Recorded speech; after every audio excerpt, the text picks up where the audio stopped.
আসসালামু আলাইকুম মোর দাদরা বুয়ারা আফারা ভাইয়ারা যে যেহিন্দা দেখতে আছেন মোর ভিডিওটি আশা করছি ভালোই আছেন। মইও আলহামদুলিল্লাহ ভালো আছি। তো আজকে আপনাগুলোকে লই আইছি একটা সুন্দর রেসিপি যেটার নাম হইছে এক টুকরা মাংস দিয়া পুরা পরিবার খাইবে। তো এই তো দেখতেই আছেন সব কিছু লইয়া মুই রেডি। তো আজকে এনে শুরু করছি, প্রথমেই গরুর মাংস লইছি, মাংসটারে সুন্দর করে কাটটা কুটটা লইছি।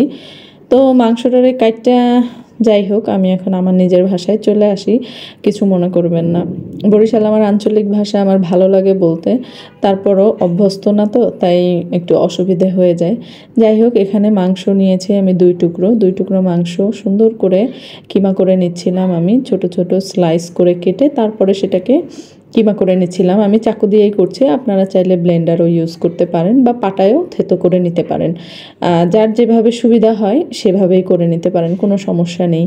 তো আমার চাকুতে সুবিধা হচ্ছিল, আমি সেভাবেই করে নিয়েছি। আচ্ছা, তারপরে এখানে হচ্ছে গরুর মাংস কিমাটা, রসুন নিয়েছি আমি, আদা বাটা, তার সাথে হচ্ছে পেঁয়াজ কুচি করে নিয়েছি, শুকনো মরিচ, কাঁচামরিচ। এখানে আমি দুই ধরনের মরিচ নিয়েছি ঝালটা একটু বেশি হওয়ার জন্য। এখন আমার দরকার একটা ফ্রাই প্যান। তো ফ্রাই প্যানে আমি প্রথমে মাংসের কিমাটা দিয়ে দিয়েছি, তার সাথে হচ্ছে রসুন কোয়াগুলো দিয়ে দিয়েছি। তো রসুনের কোয়া আমি এখানে কিছুটা ছিলে নিয়েছি আর কিছুটা ছোলা সহই আছে।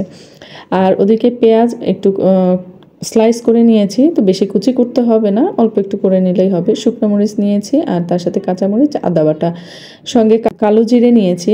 আর জানেন সবাই, কালো জিরে খাওয়া শরীরের জন্য খুবই উপকারী। এই ধরনের ভর্তায় আমি নর্মালি একটু কালো জিরে দিতে পছন্দ করি। আর তার সাথে 4 চা চামচ সরিষার তেল দিয়েছি, সাথে লবণ দিয়েছি, একটু হলুদের গুঁড়ো দিয়ে দিয়েছি।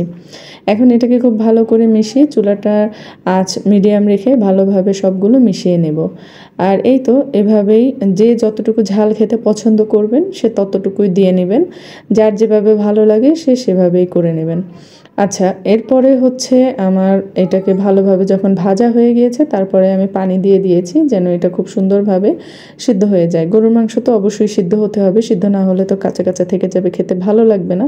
তো আপনাদের হিসেব মতে যতটুকু মাংস নেবেন তার মধ্যে ততটুকু পরিমাণ পানি দিয়ে আপনারা এটাকে সিদ্ধ করে নেবেন। এই তো একদম সিদ্ধ হয়ে গিয়েছে, তারপরে আমি ব্লেন্ডারের জারের মধ্যে নিয়ে নিয়েছি। এবার আমি ব্লেন্ড করে নেব। তো আমার কাছে এখন ব্লেন্ডারে ব্লেন্ড করতেই সুবিধা মনে হয়েছে। আপনাদের কাছে যার যেভাবে ব্লেন্ড করতে ভালো লাগে, যদি পাটায় বাটতে ইচ্ছে করে পাটায় বেটে নেবেন, যেভাবে ভালো লাগে সেভাবেই করে নেবেন।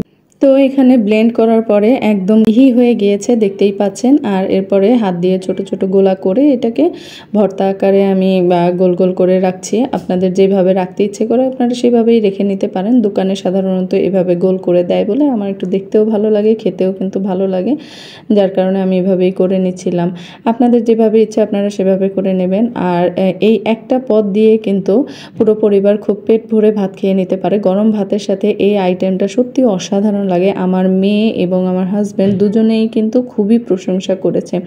আপনিও যদি আমার মতো এরকম প্রশংসা পেতে চান অবশ্যই ট্রাই করে দেখবেন বাসায়, আশা করছি ভালো লাগবে। আজ এ পর্যন্তই, ভালো থাকবেন, আল্লাহ হাফেজ।